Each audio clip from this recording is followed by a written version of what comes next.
Salut à tous, j'espère que vous allez bien, que la famille se porte bien. Donc aujourd'hui, on va se faire un petit tuto mécanique. Alors ça va être plutôt théorique. Voilà. Parce que je peux pas, j'ai pas le matériel adéquat pour vous expliquer en réel. Donc je vous le montre en théorique. Mais le principe restera le même, de toute façon. Donc là, on va voir un peu tout sur la géométrie. Donc tout ce qui est carrossage, parallélisme, la chasse. Tout ça, ça fait partie de la géométrie. Donc ça va être rotule, suspension, voilà, tout ce qui est triangle, voilà, tout ce qui est relié à la géométrie. Et surtout, quand faire un parallélisme, par exemple. Donc là, on va commencer par le carrossage. Donc, le contre-carrossage. Donc ici, vous voyez, donc ici, il y a le contre-carrossage. Ici, vous voyez, il n'y a que la partie là qui va toucher, qui va s'user en fait. Voilà, c'est le pneumatique, c'est la partie là qui va s'abîmer. Donc, c'est pas une bande de roulement. Sur le pneumatique, vous avez les flancs et la bande de roulement. La bande de roulement, c'est la bande qui se trouve au milieu du pneu. Voilà. Donc là, c'est pas bon. C'est pas bon. Vous allez user du pneu très vite. Très vite. J'ai eu ce problème-là sur une voiture. J'ai changé les pneus et les triangles. J'ai pas voulu faire la géométrie, enfin le parallélisme tout de suite. Et en 2 mois, j'ai claqué mes nouveaux pneus. Voilà. Donc voilà. Pour donner un ordre dans le temps un peu. En fait, dès que vous changez les pneus, vous avez changé, je ne sais pas, les rotules ou quoi que ce soit, pof, faites le parallélisme. Voilà, ici pareil, hein, carrossage, là, vous allez toucher sur le bord du flanc, donc pareil, hein, ça va s'abîmer trop vite. Passement, en fait, ça veut dire que les pneus, ils sont croisés, en fait, il y en a un qui s'en va vers l'intérieur et l'autre s'en va aussi vers l'intérieur, du coup, ça va s'user. Le pneu va s'user plus vite. Et en ouverture, pareil, mais c'est l'inverse en fait. Hein. Donc pareil, le pneu va s'user plus vite. Donc voilà, le principe de la géométrie et du parallélisme. Donc en fait, ici, un passement plus 10 degrés. Donc il y a un passement 10 degrés par rapport au neutre. Donc le neutre, il est ici, bien aligné. Les roues sont alignées. L'avant par rapport à l'arrière. Et ils sont à 0 degré. Donc il n'y a pas de passement et il n'y a pas d'ouverture. Voilà. Sur ce schéma-là, on le voit bien en fait. Là, il y a plus 10 degrés. Plus 10 degrés, donc c'est ce que je vous dis. Si vous croisez bien les courbes, voilà, c'est un passement. Par contre, si c'est en ouverture, voilà, les roues sont écartées par rapport au carrossage. Voilà. Donc nous, ici, c'est ça qu'il nous faut. Voilà. C'est neutre, parallélisme neutre, 0 degré. Faut pas qu'il y ait plus 2, plus 5. Ça va abîmer les pneus, c'est sûr.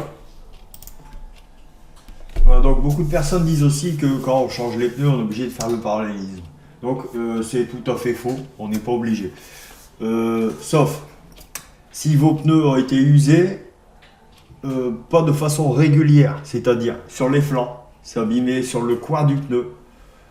Cette partie-là en fait, si cette partie-là est abîmée, ou cette partie-là, donc si vous êtes en passement ou en ouverture en fait, là d'accord, là il faut faire vérifier son parallélisme, c'est sûrement qu'il y a eu un problème. Mais s'ils sont usés, tout simplement la bande de roulement, c'est pas obligatoire.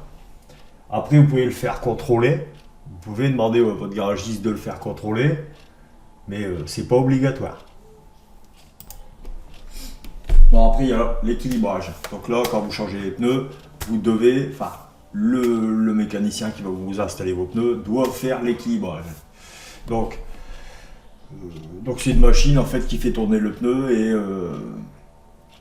elle voit à quel moment. En fait, le pneu sur la machine doit rester stable. Il ne doit pas avancer ou reculer sur le tour. Vous voyez, il ne doit pas faire 2 tours. Il doit rester stable. Il bloque le pneu et s'il continue à tourner, il rajoute un poids. Bon, enfin, c'est la machine qui calcule le poids qu'il doit mettre. Mais théoriquement, c'est ça en fait.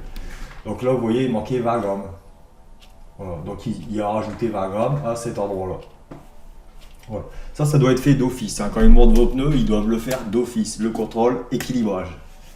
Et ils doivent mettre la mise en place des plombs.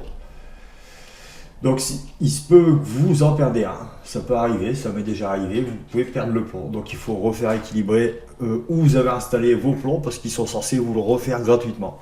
Parce que si ça se barre, c'est que ça soit été mal monté ou soit été mal monté tout simplement. Mais ça doit tenir. Voilà, donc ça c'est pas un plan posé, hein. C'est ça le plan. Ça je sais pas ce que ça fait là, ça reste une photo. Voilà. Donc il doit être équilibré, parce que si c'est pas équilibré, le pneu, vous allez sentir des vibrations dans les pédales. Dans le tableau de bord, il peut y avoir des vibrations aussi, dans le siège. Et surtout, le véhicule va tirer à droite ou à gauche. Voilà. Voilà, donc ça c'est la machine pour équilibrer les pneus.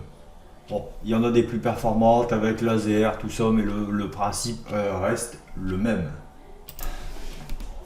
Donc, si vous changez les triangles, bon, voilà, le triangle, celui-là, ou voilà, peu importe, si vous changez le triangle, c'est pas obligé de faire un parallélisme.